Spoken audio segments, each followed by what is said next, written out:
minus 17 degrees. That's not wind chill. That's the real number blinking on the dashboard. And I'm standing there in the pre-dawn dark, loading salt into my old diesel plow, steam rising off my breath and my hands already aching. Wyoming in January, cold enough to crack windshields, cold enough to make you question your sanity for working outdoors at all. I was just doing my job, same as every other winter, making sure the Willow Creek neighborhood didn't turn into a frozen trap. But that morning something changed.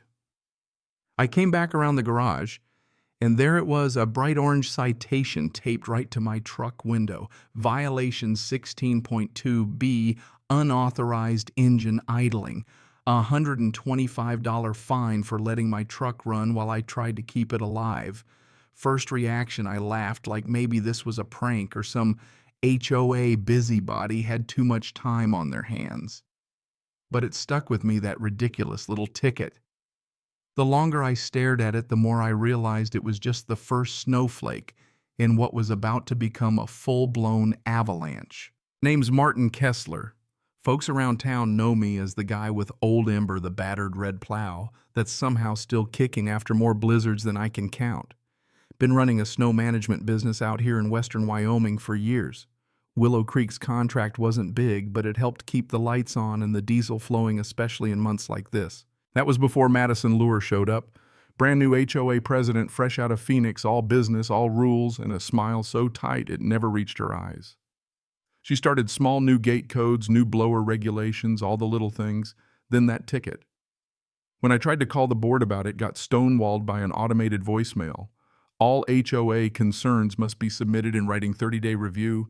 No names, no real people, just bureaucracy. So I decided to drive right over there. Ticket still on the windshield, Old Ember, idling out front of the clubhouse office. Madison was locking her SUV red coat clipboard, that trademark glare.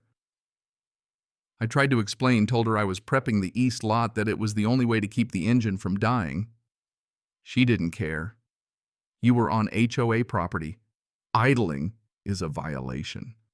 Further incidents may void your contract. Then she walked away, leaving me standing in a cloud of her own exhaust. I didn't shout, didn't argue. Just stood there in the snow, feeling something shift inside me. Maybe it was anger, maybe it was the cold, but I knew I wasn't going to let this slide. Over the next couple of days, I did my job, like always, plowed the streets, kept the fire lanes open, but I left the east parking lot covered in snow. If the board wanted to play games, I'd play along. The contract said safe and reasonable operating conditions. Threatening my job over engine safety wasn't reasonable in anybody's book. Then came the texts. Residents stuck cars iced over a chorus of thanks HOA. I kept quiet. Sometimes silence does the talking for you. The board, meanwhile, was busy planning a winter gala. I drove by the night of the event, watched people slip and slide across the east lot in their best clothes, trying not to break an ankle. Nobody saw me. I wasn't there to gloat. I was already thinking ahead. Back at home, I pulled out my old Browning trail cam, set it up by the lot, and dug out a red notebook I hadn't touched since my county prosecutor days. That's something Madison didn't know about me. I'd spent years investigating fraud-building cases, looking for patterns most folks would miss. I wasn't just a plow guy, and my gut told me this was about more than a petty ticket. My first real clue came from Leo, the former treasurer. He messaged me out of the blue, said he had something he needed off his hands, a flash drive full of invoices all labeled whiteout budget. Snow removal payments to companies no one had ever seen for storms that never happened.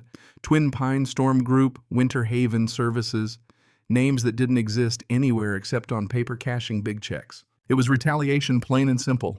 They were paying ghost crews and I was getting fined for not going along. I started building my case, cross-referencing invoices with actual storm data tracking payments. My old friend Michelle, now a paralegal, looked at my files and just shook her head.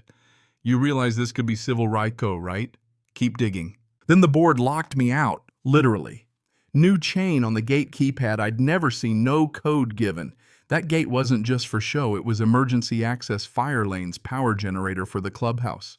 Blocking it wasn't just petty, it was dangerous. I filmed the whole thing, filed complaints with the city, documented every detail. Madison and her crew didn't seem to care. That's when I started seeing the bigger picture. More fake vendors, more shell companies, payments routed to accounts connected to Madison's brother. Found building permits padded with snow removal invoices, clubhouse remodel budgets doubled and shuffled, all of it buried under piles of paperwork. But here's where the twist landed: a forgotten easement buried in my deed paperwork since I bought my workshop lot years ago. The east lot, the very one they fined me over, wasn't solely HOA property. My parcel had a retained easement for turnaround and emergency service vehicles. All those fines, the blocked gate, every retaliatory move, they weren't just unfair, they were illegal. With Michelle's help, we filed for emergency relief. The county froze the HOA's accounts, appointed an outside auditor, and ordered Madison to turn over every contract, every payment, every vendor record from the past 2 years. That's when things really went sideways. Blizzard of the decade hit. The HOA's money was locked up, nobody to plow but me, and I stayed home. I helped my elderly neighbor, brought in firewood, left the gate open, but didn't touch a flake of snow in the east lot.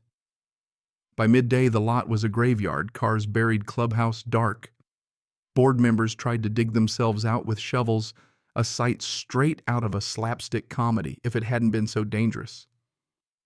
I let folks warm up in my truck, passed out blankets, but I didn't plow, not until the county gave the all clear. News got out.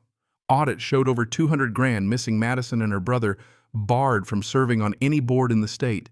Their shell companies exposed in the paper. Residents started talking, organizing, demanding answers.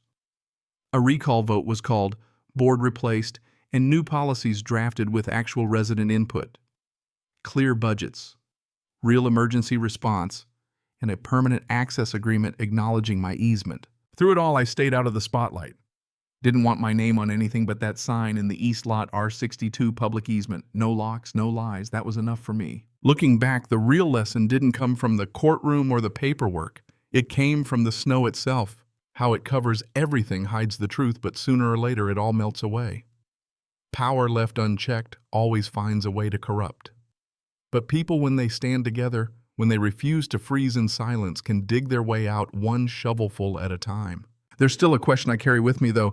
If you saw corruption right in front of you, would you risk comfort, even friendships, to expose it? Or would you keep your head down and hope winter passes on its own? I'd love to hear your story. Where do you stand on justice, on doing what's right, even when it costs you? Drop a comment below. Let's talk about where we draw the line and maybe make sure nobody like Madison ever buries the truth again.